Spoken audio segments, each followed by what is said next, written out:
answer the specific question. The opposition is saying this should have rightfully belonged to the scientists of DRDO, and the Prime Minister had no business trying to take political credit for it. Where do you stand on this? Zaka, these are political decisions.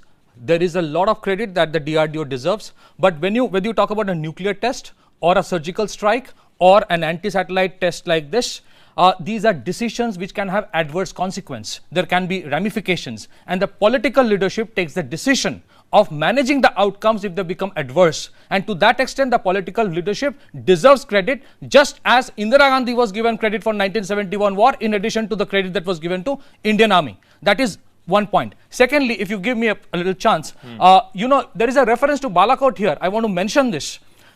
Around 10 days back, Pakistan tested a smart bomb, they claimed.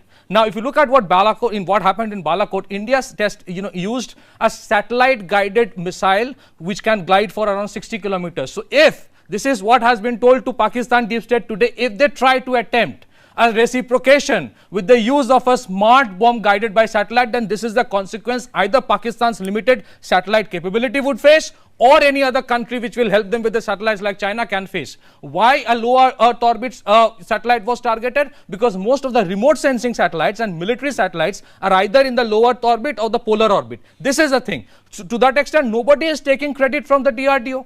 But the political leadership, imagine what would have happened in Balakot had some planes crashed in Balakot. Imagine what would have happened today if this missile, God forbid, had hit some other country's satellite. There would have been consequences. So that risk the political leadership has taken, and to that extent, the country as a whole, keeping aside election and all that thing, political leadership, whichever party in power, deserves that credit. That's what I can say. Okay, political power.